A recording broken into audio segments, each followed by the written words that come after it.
हूँ मानसी सुदर्शन। आप देख रहे हैं सिटी मूड न्यूज। मैं आप सभी दर्शकों का करती हूँ स्वागत। अब बढ़ते हैं खबरों की तरफ। आज झुनझुनवाला पी.जी. कॉलेज के प्रांगण में चल रहे 10 दिवसीय एन.सी.सी. कैंप का दौरा प्रयागराज एन.सी.सी. ग्रुप के commander brigadier KP. Krishna Kumar ने किया। अयोध्या स्थित झुनझुनवाला पी.जी. कॉलेज में दिनांक 22 मई से 31 मई 2022 तक 10 दिवसीय एन.सी.सी. के वार्षिक कैंप का संचालन ए.क्यू.पी. बालिका कंपनी अयोध्या के द्वारा किया जा रहा है। इस कैंप में अयोध्या, प्रयागराज और फतेहपुर के एन.सी.सी. के कुल 300 छात्र और छात्राएं भाग ले रहे हैं। इस कैंप में कैडेटों को ड्रिल, राइफल फायरिंग के साथ एन.सी.सी. के बी एवं सी सर्टिफिकेट परीक्षाओं की तैयारी भी कराई जा रही है। कैडेटों को संबोधित करते हुए ब्रिगेडियर के.पी. कृष्णा कुमार ने बताया कि यह 10 दिन सभी कैडेटों के जीवन में सदैव यादगार रहेगी, क्योंकि अपने परिवार से दूर कैंप की परिस्थितियों में जो कुछ सीखने को प्राप्त होता है वह रोजमर्रा के जीवन में कभी भी संभव नहीं है। यहाँ सभी कैडेटों को अनुशासन के साथ एक दूसरे से मिलजुल कर रहने का सुअवसर प्राप्त होता है। Brigadier KP. कृष्णा कुमार ने झुनझुनवाला पी.जी. कॉलेज के प्रबंधन को इस कैंप को कराने में की गई पूरी सहायता के लिए धन्यवाद दिया। Brigadier KP. कृष्णा कुमार ने बताया कि एन.सी.सी. सदैव एक कैडेट को दूसरों से अलग पहचान देती है। एन.सी.सी. एक कैडेट को मानसिक रूप से सशक्त और आत्मनिर्भर बनाती है। इस दौरान कैडेटों ने उत्कृष्ट मनोरंजक कार्यक्रम प्रस्तुत किया। कैडेटों ने उत्तर प्रदेश की विरासत और इतिहास को दिखाते हुए एक अनोखे नृत्य नाटक भी प्रस्तुत किया, जिसने दर्शकों को मंत्रमुग्ध कर दिया। आज का प्रोग्राम हम कंबाइंड एनुअल ट्रेनिंग कैंप बोलते हैं, CAT 61, जो हमारे प्रयागराज एनसीसी ग्रुप का 2 बटालियंस है। यहाँ पे 1 गर्ल्स कंपनी और 65 एनसीसी बटालियन साथ साथ किए थे। यहाँ पे करीब प्रयागराज ग्रुप के करीब 16 कॉलेजेस से कैडेट्स आए हैं, एनसीसी कैडेट्स। करीब 300 कैडेट्स पिछले करीब 10 दिन से इस कॉलेज में रह रहे हैं, और इस 10 दिन के दौरान उनको अलग अलग कॉम्पिटिशन्स, अलग अलग ड्रिल्स, अलग अलग फौज के और जो जनरल डिसिप्लिन के बारे में उन्हें काफ़ी सिखाए हैं, उनसे कॉम्पिटिशन्स कराए हैं, और उन क्वालिटीज़ को हम उनको पैदा करने की कोशिश किए हैं, जो हम एनसीसी के थ्रू इनको सिखाते हैं। और एक मौका है इनको जहाँ पे इनको हर चीज़ प्रैक्टिकली ग्राउंड में दिखाने के लिए, इम्प्लीमेंट करने के लिए। जो बच्चा एनसीसी कर रहे हैं, क्या उनको आने वाले समय में लाभ मिलेगा? बहुत अच्छा मिलेगा, बहुत ज़रूर मिलेगा। और एनसीसी के जो सीखे हुए तरीके हैं, हम बोलते हैं ना, यूनिटी एंड डिसिप्लिन, ये सबसे बड़ा चीज़ है इन नौजवानों। बड़ी चीज़ सबसे यूनिटी एंड डिसिप्लिन। अगर आप कोई भी बड़े व्यक्ति के आप बात कर रहे हैं, सबसे अहम चीज़ वो बोलते हैं कि डिसिप्लिन के बारे में, सेल्फ डिसिप्लिन हो या बाकी डिसिप्लिन हो, बहुत ज़रूरी है। और इस एज में, यंग एज में हम जितना जल्दी पैदा कर सकते हैं और आगे बढ़ाएं, हम पूरा ज़िंदगी में याद रखेंगे और बड़े अच्छे सिटीजन बनाने की इनको मौका मिलेगा। एनसीसी कर रहे बच्चों को आप क्या संदेश देना चाहते हैं? हम एनसीसी के जो बच्चे हैं और एनसीसी के जो बाहर के भी लोग हैं, जो कैडेट्स, क्योंकि हमारे पास एनसीसी में इतना स्ट्रेंथ नहीं है कि हम सारे एनसीसी कैडेट्स बना सकें, कि हमारा पूरा भारत के अंदर केवल 15 लाख एनसीसी कैडेट्स हैं, और जो बाकी स्टूडेंट्स इससे बहुत ज़्यादा है। हम वही मैसेज देना चाहते हैं कि पढ़ाई और नॉलेज बहुत इम्पॉर्टेंट है, पर इससे अलावा सबसे बड़ा चीज़ होते हैं एटीट्यूड, जो हम बोलते हैं अंदर से जो क्वालिटीज़ हैं, एटीट्यूड, एंड उसके साथ आते हैं डिसिप्लिन। सेल्फ डिसिप्लिन और एटीट्यूड सही हो, दुनिया के कोई भी मकाम में पहुंच सकते हैं। अगर वो बहुत होना ज़रूरी है, ताकि हमारा जो जो क्वालिटीज़ हैं, जो नॉलेज हम बात कर रहे हैं या स्किल्स की बात कर रहे हैं, उसको अमल में आने के लिए एटीट्यूड की बहुत ज़रूरी है, और एनसीसी आप उसके मौका देते हैं डायरेक्टली। रामनगरी अयोध्या के रामकोट स्थित श्री राम जन्मभूमि से चंद कदम दूर अयोध्या के पहले दक्षिण भारतीय शैली मंदिर का प्राण प्रतिष्ठा महोत्सव 31 मई को कलश यात्रा के साथ शुरू होगी। मुख्यमंत्री योगी आदित्यनाथ 1 जून को समारोह का शुभारंभ करेंगे। अयोध्या का ये पहला मंदिर होगा जहां भगवान श्री राम के कुलदेवता भगवान विष्णु के स्वरूप भगवान रंगनाथन का मंदिर होगा। श्री राम लला देवस्थान के महंत जगत गुरु स्वामी राघवाचार्य महोत्सव की तैयारियों को अंतिम स्वरूप देने में जुटे हैं।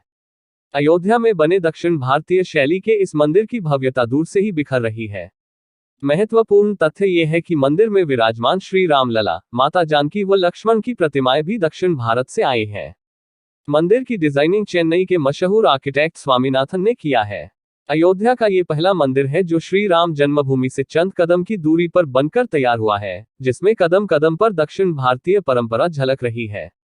वही श्री रामलला देवस्थान के पीठाधीश्वर व विख्यात कथावाचक जगत गुरु स्वामी राघवाचार्य जी महाराज ने बताया कि ऋण मोचन घाट स्थित दक्षिण भारत के मंदिर अम्मा जी के मंदिर से कलश यात्रा निकलेगी। उन्होंने बताया कि 31 मई से मंदिर के प्राण प्रतिष्ठा महोत्सव का आगाज कलश यात्रा के साथ होगा व 1 जून को बतौर अतिथि उत्तर प्रदेश के मुखिया व गोरक्षपीठ के पीठाधीश्वर महंत योगी आदित्यनाथ इस कार्यक्रम में शामिल होंगे। कार्यक्रम की अध्यक्षता कोसले सदन के पीठाधीश्वर जगत गुरु रामानुजाचार्य विद्या भास्कर महाराज करेंगे। इसके अलावा अयोध्या के विशिष्ट संतों की उपस्थिति भी कार्यक्रमों में होगी। अयोध्या में बने दक्षिण भारतीय परंपरा की तर्ज पर बने श्री रामलला सदन देवस्थान मंदिर में श्रद्धालुओं को दक्षिण भारतीय परंपरा देखने को मिलेगी। इतना ही नहीं, प्राण प्रतिष्ठा से पूर्व ही जो श्रद्धालु श्री राम लला का दर्शन पूजन करने आते हैं वह इस मंदिर की बगैर सेल्फी लिए नहीं जाते हैं। में सप्तमोक्षदायिनी पुरियों में अयोध्यापुरी है। इस पुरी में भी रामकोट जो अयोध्या का हृदय है, इस रामकोट में यह पवित्र स्थल श्री रामलला सदन देवस्थान ट्रस्ट, ये वो पवित्र स्थान है जहां पर चारों भाइयों का, राम लक्ष्मण भरत शत्रुघ्न का, गुरुदेव वशिष्ठ ने नामकरण संस्कार किया था। वशिष्ठ परम प्रीतो नामानि कुरुते तथा अतीत एकादशाहं तु नामकर्म तथा करोत्। तो यह पवित्र स्थल जहां पर चारों भाइयों का नामकरण हुआ, इस पवित्र स्थल पर अत्यंत प्राचीन मंदिर था, 350 वर्ष पुराना, जिसका जीर्णोद्धार हमारे सहयोगियों के द्वारा एवं हमारे द्वारा संपन्न हुआ भगवान की प्रेरणा से, भगवत कृपा से। और जीर्णोद्धार संपन्न होने के बाद भव्य रूप से भगवान का मंदिर में प्रतिष्ठापन और संप्रोक्षण विधान 31 मई से 4 जून तक संपन्न होगा, जिसमें दक्षिण भारत से बड़े बड़े विद्वान पधार रहे हैं और उत्तर भारत के भी विद्वान संताचार्य आ रहे हैं। और नारद पांचरात्र रागम की विधि से भगवान की प्रतिष्ठा का कार्यक्रम संपन्न होगा। और इसका एक मुख्य पक्ष यह भी है कि उत्तर प्रदेश के यशस्वी मुख्यमंत्री माननीय श्री योगी आदित्यनाथ जी महाराज 1 जून को आ रहे हैं और उनके कर कमलों के द्वारा मंदिर का उद्घाटन एवं लोकार्पण संपन्न होगा। और उनकी भी मंगल कामना हम सभी लोगों को प्राप्त होगी, उनका आशीर्वाद प्राप्त होगा। यही पवित्र कार्यक्रम है जो कि 31 तारीख से शुरू होगा और उसकी सारी पूर्व तैयारियां चल रही हैं। और सभी के लिए हम मंगल कामना करते हैं कि भगवान श्री राम की कृपा से सभी का मंगल हो, समस्त प्राणियों का मंगल हो। सर्वे भवन्तु सुखिनः, सर्वे सन्तु निरामया, सर्वे भद्राणि पश्यन्तु, मा कश्चित् दुःख भाग् भवेत्। अस्तु। कैसरगंज के बीजेपी सांसद बृजभूषण शरण सिंह ने अयोध्या से दशरथ समाधि विलवहरीघाट तक उत्तर भारतीय सम्मान यात्रा निकाली और कल 31 मई को वे अवध विश्वविद्यालय के गेट से भारत की तपोस्थली भरतकुंड तक उत्तर भारतीय सम्मान यात्रा निकालेंगे। सांसद बृजभूषण शरण सिंह 5 जून को रामनगरी अयोध्या के तुलसी उद्यान में मुख्यमंत्री योगी आदित्यनाथ का जन्मदिन धूमधाम से मनाएंगे। इस दौरान बृजभूषण शरण सिंह का दावा है कि आसपास के जिलों से 5 जून को सीएम योगी के जन्मदिन पर 5 लाख की भीड़ इकट्ठा होगी और 4800 किलो का केक काटा जाएगा। 5 जून को अयोध्या धाम में 5 लाख की भीड़ इकट्ठा कर सांसद बृजभूषण शरण सिंह अपनी सियासी ताकत का एहसास कराएंगे। तो वही मीडिया से मुखातिब होते हुए बृजभूषण शरण सिंह ने कहा कि बचपन से अयोध्या से नाता रहा है और हर घर से ताल्लुक रहा है। उस याद को ताज़ा करने के लिए ये यात्रा निकाली गई है। 5 जून को 5 लाख लोग अयोध्या धाम इकट्ठा होंगे। सभी सरयू स्नान करेंगे और सीएम योगी का जन्मदिन मनाया जाएगा। उसके बाद रामलला और हनुमान जी का दर्शन पूजन भी होगा। 5 जून को ही राज ठाकरे के अयोध्या दौरे को लेकर उन्होंने कहा कि राज ठाकरे ने अपना अयोध्या दौरा रद्द किया, यह उनका दुर्भाग्य है। उनको माफी मांग लेना चाहिए था और अयोध्या आना चाहिए था। उन्होंने कहा 2008 से 6 माह पूर्व तक जो आग उगलते थे, उस आग से कानून की धज्जियां उड़ती थी। वे कानून को नहीं मानते थे, जिसको चाहे पीट देते थे। आज इस बात की खुशी है जो व्यक्ति महाराष्ट्र में कानून की धज्जियां उड़ाता था, आज वह बृजभूषण शरण सिंह के नाम पर कानून के शरण में जा रहा है। इसके लिए कि अयोध्या से एक यात्रा दशरथ जी की समाधि तक हमने निकाली थी और मेरा बचपन यहाँ बीता है, हर घर से मेरा नाता है, रिश्ता है, वो याद ताज़ा करने के लिए पहुँच गए और भगवान राम के पिताजी स्वर्गीय जो आज हैं उनका दर्शन भी करने का प्राप्त हुआ। और कुल मिलाकर के मेरा एक ही उद्देश्य है कि 5 लाख लोग 5 तारीख को इकट्ठा होंगे, सरजू स्नान करेंगे, जिसकी इच्छा हो, फिर योगी जी का जन्मदिन मनाएंगे तो खुशी तो होगी, फिर हनुमान जी का करेंगे, हनुमान जी का दर्शन करेंगे और फिर राम जी का दर्शन करेंगे और जय जयकार करेंगे। कार्यक्रम का दुर्भाग्य है, ये उनका दुर्भाग्य है।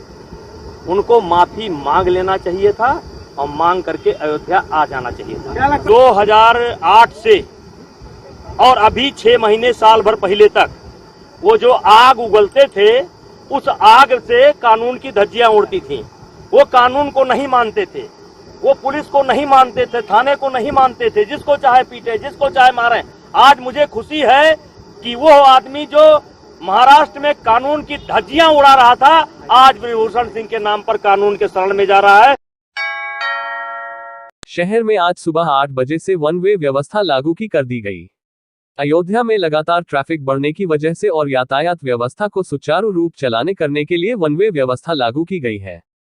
शहर को जाम के झाम से बचाने के लिए एसएसपी शैलेश पांड्या के निर्देश पर आज से शहर में वन वे ट्रैफिक नियम लागू किया गया है। वहीं क्षेत्राधिकारी यातायात डॉक्टर राजेश कुमार तिवारी ने बताया कि यह ट्रैफिक नियम 1 हफ्ते तक ट्रायल के रूप में लागू किया है। अगर इसका अच्छा परिणाम निकलता है तो इसे आगे भी लागू किया जाएगा। एम्बुलेंस, फायर ब्रिगेड और अन्य इमरजेंसी गाड़ियों के लिए विशेष छूट रहेगी। किस तरीके इसको पालन कराया जाएगा, क्या दिशा निर्देश जारी है? देखिए, शहर में चौक की तरफ यातायात व्यवस्था को दूर करने के लिए और लगने वाले जाम से मुक्ति पाने के लिए शहर में आज से सुबह 8 बजे से वन वे व्यवस्था लागू की गई है। इसके तहत रिकाबगंज से चौक की तरफ, फतेहगंज से चौक की तरफ वन वे किया गया है। इस हिसाब से ट्रैफिक चौक की तरफ जाएगा, उधर से आएगा नहीं। शहर जो चौक की तरफ जाएगा वो गोली बाजार से होते हुए और ईटगंज होते हुए बाहर निकलेगा और इधर से आकर के फिर इसको रिकाबगंज चौक जाना होगा, वो इधर से आएगा गुजरी और नियमा होते हुए जहाँ से चौक जा सकता है और फतेहगंज जाना हो तो आगे बढ़ के कटरापाड़ा होते तो फतेहगंज जा सकता है। इस प्रकार एक पूरी सर्किल बनाई गई है वन वे के लिए, जिससे किसी प्रकार लोगों को जाम की सुविधा का सामना न करना पड़े, क्योंकि सड़क पे ट्रैफिक लोड आप देख रहे हैं कि लगातार वाहन चल रहे हैं, बहुत ज़्यादा है, वॉल्यूम इनका बहुत ज़्यादा है। इसलिए यातायात व्यवस्था सुचारू रूप से चलती रहे, इसके लिए एसएसपी सर द्वारा निर्देशित वन वे व्यवस्था को आज लागू किया गया है और इसका परिणाम अभी तक तो देखने में ठीक लग रहा है। और ये 1 हफ्ते के लिए ट्रायल बेस से शुरू किया गया है। अगर इसका अच्छा परिणाम निकलता है और यातायात व्यवस्था में सुधार होता है, इसे हम और भी आगे लागू करेंगे। 2 व्हीलर के लिए लागू है कि नहीं सर? 2 व्हीलर के लिए लागू है। थोड़ा सा अभी आज पहला दिन है, लोग जागरूक थोड़ा कम हो पा रहे हैं, जान नहीं पा रहे हैं, इसलिए कहीं कहीं थोड़ा ढील दी जा रही है 2 व्हीलर वगैरह को। उनको बताया जा रहा है कि ये वन वे व्यवस्था लागू है, आप लोग जो वन वे रूट है उसका पूर्णतः पालन करें। मरीज के लिए क्या? हाँ, एम्बुलेंस के लिए जैसे बीच रास्ते में जैसे हॉस्पिटल है, उनके लिए हम छूट दिया है। बता रहे हैं कि चौराहों पे जो एम्बुलेंस आ रही है, कोई फायर ब्रिगेड की गाड़ी आ रही है, तो जो इमरजेंसी वाहन है उनके लिए ये इनको छूट प्रदान की जाएगी। यहाँ पे चौक की तरफ जैसे पड़ते हैं, वहाँ सरकार के बाहर बहुत कार्य खड़े होते हैं, जिसमें आगे जाते हैं। देखिए, अभी बीच में व्यापार संघ की हाई लेवल मीटिंग हुई थी, जिसमें IG sir, commissioner sir, DM SP sir, सारे लोग वहाँ पे मौजूद थे। व्यापार संघ के सारे व्यापार संघ के जिले के उन लोगों द्वारा इसकी बात की गई है और एक व्यापारियों के साथ मिल करके जो अतिक्रमण दुकान के बाहर है, इसमें लगातार अभियान चला के उनके साथ मिलकर हटाया जा रहा है। उनसे बातचीत जारी है और उनसे जो शटर है उनका उनकी दुकान का सामान उसके अंदर रखने की बात हो रही है, जिससे शटर दुकान के बगल में जो नाली है, नाली और सड़क की काफ़ी जगह है, जिसमें गाड़ियों की उनके आने वाले लोगों की पार्किंग हो सकती है और सड़क से गाड़ियाँ। जिला पंचायत के ठेकेदार नीरज सिंह व उनके पति सूर्य प्रताप सिंह ने जिला पंचायत अध्यक्ष प्रतिनिधि पर कमीशन मांगने तथा कार्य रोकने का गंभीर आरोप लगाया। वहीं ठेकेदार नीरज सिंह व पति सूर्य प्रताप सिंह ने बताया कि उनके द्वारा थाना कुमारगंज क्षेत्र स्थित तुलसम से लतीफ के भट्टे तक लेपन कार्य का टेंडर डाला गया था। उनका आरोप था कि उनके द्वारा कराए जा रहे इस कार्य को रुकवा दिया गया, जिसकी सूचना उन्होंने चौकी प्रभारी देवगांव को दिया। इसके बाद एसपी सिटी से मुलाकात करके पूरे मामले की जानकारी दी, जिसके बाद अपर मुख्य अधिकारी उमेश चंद्र का फोन उनके मोबाइल पर आया तथा उन्होंने काम शुरू करने के लिए कहा। काम शुरू होने के बाद जिला पंचायत अध्यक्ष प्रतिनिधि आलोक सिंह रोहित 27 मई को पुनः काम रुकवा दिया। उनका आरोप है जब साइट पर काम शुरू हुआ तो अध्यक्ष प्रतिनिधि वहां जाकर बोल रहे हैं काम की गुणवत्ता पूर्वक नहीं हो और हमारे शिलान्यास के पत्थर को भी तोड़ दिया गया। नीरज सिंह ने मुख्यमंत्री को शिकायती पत्र भेजा है जिसमें आरोप लगाया गया है कि जिला पंचायत का टेंडर रोकने व 10% रुपया वसूलने के लिए डर दिखाने का कार्य किया जा रहा है। पूरा ठेका पट्टा का मामला है टेंडर का। माननीय अध्यक्ष रोली सिंह के पति, उनके देवर और उनके रिश्तेदार, पति उनके हैं आलोक कुमार सिंह और रोहित सिंह, देवर उनके हैं अंकुर सिंह और उनके एक रिश्तेदार है कुमारगंज के रहने वाले गड़ौली के राहुल सिंह। ये टोटल ठेके पट्टे में टेंडर को रोकना, टेंडर की वसूली करना वेंडरों से और जो न दे उसको परेशान करना। जब तक पैसा ले नहीं लेंगे साइट नहीं चलने देंगे, पेमेंट नहीं करेंगे, फाइल रोक लेंगे, धमकाएंगे, बुला करके डांटेंगे। यही इनका गोरखा धंधा है। जब से जिला पंचायत अध्यक्ष रोली सिंह हुई है, इनके जितने भी रिलेटिव हैं इनसे, परिवार के और रिलेशन के, इनका यही काम है। यही सब धंधे के अंतर्गत, क्योंकि मैं हमारी भी फर्म इनके यहाँ, हमारी पत्नी नीरज सिंह है, मैं उनका पति सूर्य प्रताप सिंह बोल रहा हूँ। इनका हमारी फर्म ने इनके यहाँ टेंडर डाला था ऑनलाइन, उसको जो है पास किया गया। उनका जब अनुबंध बनना हुआ तो उनसे जो है डिमांड किया गया, मेरे ही द्वारा डिमांड किया गया, क्योंकि काम मैं फर्म का फील्ड में देखता हूँ, मैं उनका पति हूँ। क्योंकि वो महिला हैं तो रोज फील्ड में नहीं जाती हैं, तो मैं ही जाता हूँ जब भी जरूरत पड़ती है। वो कार्यालय का काम करती हैं या किसी अधिकारी, या जब लिखा पढ़ी का काम होता है तो उनके द्वारा किया जाता है। फील्ड वर्क हम देखते हैं। तो मुझे क्योंकि फील्ड वर्क देखने की वजह से फर्म का जो नंबर है वो मुझे ही चलाना पड़ता है कि अधिकारी फोन करता है या कर्मचारी कोई भी फोन करता है। तो मुझे फोन किया गया और बुलाया गया ऑफिस कि जब तक पैसा नहीं दोगे 10% लागत की 47,25,000 रुपए की लगभग की रोड है, वो 1100 मीटर की रोड है, 375 चौड़ाई इसकी और लेपन कार्य है। तो तब तक बांड नहीं बनेगा और 1 हफ्ते में बांड नहीं बनेगा तो आप जो है आपके सिक्योरिटी जब्त कर ली जाएगी और उसके बाद जो है आपकी जो फर्म है उसको ब्लैक लिस्ट कर दिया जाएगा। तो इस वजह से जो है इस बात को जब हमने नीरज सिंह को बताया तो उन्होंने कहा तो ऐसे तो फिर हम वेंडर ही नहीं रह जाएंगे, हमारे ऊपर तो केस हो जाएगा, तो दे दो पैसा। आप तो टेंडर डाल के हम फंसी गए हैं।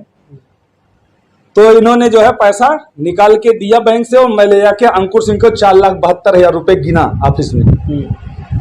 इसके बाद मुझे बांड बनाया गया। इनको नीरज सिंह को जो है कार्यादेश का आदेश मिला रियायत। उसके बाद इन्होंने 24/12 को आदेश मिला। उसके बाद इन्होंने उसी दिन कार्य चलने के लिए अपने इंस्ट्रूमेंट को, लेबरों को वहां लगा दिया।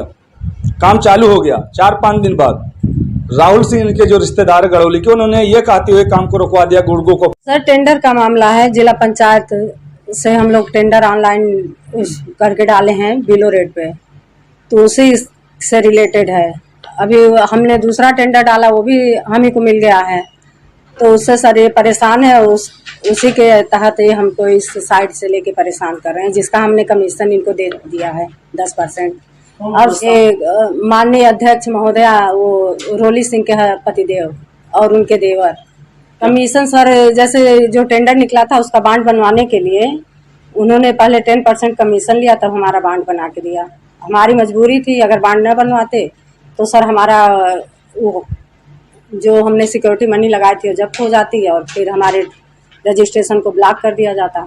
सर जैसे साइड के सफाई का कार्य शुरू हुआ तो अध्यक्ष महोदय जाके वहाँ पे कह रहे हैं गुणवत्तापूर्ण कार्य नहीं हो रहा है। बताइए झाड़ू में कौन सी गुणवत्ता आप देख रहे हैं? और उसके बाद हमारे शिलान्यास का जो पत्थर लगा था सर उसको तोड़ दिया गया। ये गुणवत्तापूर्ण कार्य है, इसे आप गुणवत्तापूर्ण कार्य कहेंगे? जैसे एप्लीकेशन हमारा पड़ा, चौकी इंचार्ज को हमने कंप्लेन किया, तो सर अब अगर आप अध्यक्ष पद पे वो हैं तो आपको एक्शन लेना चाहिए था ना कि किसने पत्थर तोड़ा, क्यों तोड़ा गया हमारा पत्थर। वो तो सरकारी है सर, हमारे घर का तो है नहीं। लेकिन आपने वहाँ कौन सी गुणवत्ता दिखाई है? आपके लोगों ने ही वो पत्थर तोड़ा हुआ है। और उसके बाद सर पत्थर तोड़ के उठा भी ले गए, वहाँ पे है नहीं, मलबा पड़ा हुआ है। उसके बाद दूसरे दिन अध्यक्ष महोदय चले गए अपने खुद, अध्यक्ष महोदय नहीं, उनके पतिदेव, उनकी सरकारी गाड़ी का यूज करते हुए उनके गनर को साथ में लेके और डर वहाँ दिखाने के लिए गए हैं गुणवत्ता चेक करने। गुणवत्ता सर इंजीनियर चेक करेगा, यहाँ के जिला पंचायत के अधिकारी चेक करेंगे कि अध्यक्ष महोदया के पतिदेव चेक करेंगे? उनको कौन सा पावर दिया गया है गुणवत्ता चेक करने? वहाँ जिलाधिकारी के यहाँ, कमिश्नर सर के यहाँ और एसपी सिटी के यहाँ और वहाँ ग्राम विकास अधिकारी क्या न्याय चाहिए कि हम जी उन्हें भी चिट्ठी कल हम लोगों ने दी है मुख्यमंत्री को, फिर उनको। कैसरगंज के बीजेपी सांसद बृजभूषण शरण सिंह ने अयोध्या के दशरथ समाधि विल्वहरिघाट तक उत्तर भारतीय सम्मान यात्रा निकाली। इस यात्रा जगह जगह पर भव्य स्वागत हुआ और जिसमें बड़ी संख्या में लोग हुए शामिल। तो वही तरफगंज गोंडा के जिला पंचायत सदस्य अपने समर्थकों के साथ यात्रा में बड़ी संख्या शामिल हुए। इस दौरान जिला पंचायत सदस्य बच्चा पांडे ने कैसरगंज के बीजेपी सांसद भूषण सिंह के इस मुहिम का स्वागत किया। उन्होंने कहा कि नेताजी के दमखम और उनकी जनता के प्रति प्यार काम ऐसे ही होता है। इस देश में इस तरीके काम करने वाला कोई भी नहीं है। वहीं 5 जून को उत्तर प्रदेश के मुख्यमंत्री योगी आदित्यनाथ के जन्मदिन को लेकर कहा, यह जन्मदिन 5 तारीख को आप लोग खुद ही देखेंगे। भव्य तरीके से जन्मदिन मनाया जाएगा। ऐसा जन्मदिन मनाया जाएगा जो कभी नहीं मनाया गया। माता का वहाँ फूल माला चढ़ाया गया, उसके बाद सीधे दर्शन नगर से यहाँ पे आए। इतनी बड़ी मुहिम चलाई, राज ठाकरे को बैकफुट पहनना पड़ा, क्या कहना चाहिए? ये तो नेताजी का दमखम, उनके जनता का उनका प्यार और उनका जो काम होता है ऐसे होता है कि देश में इस तरह काम करने वाला कोई नहीं है। योगी जी का भी जन्मदिन, हाँ, जन्मदिन तो 5 तारीख को आप लोग देखेंगे। ऐसा कभी न मनाया गया होगा और न होगा। नाम बच्चा पांडे, जिला पंचायत सदस्य, तरफगंज, गोंडा। आज के लिए बस इतना ही। कल फिर मिलेंगे इसी समय इसी चैनल पर। अब हमें दीजिए इजाजत। नमस्कार।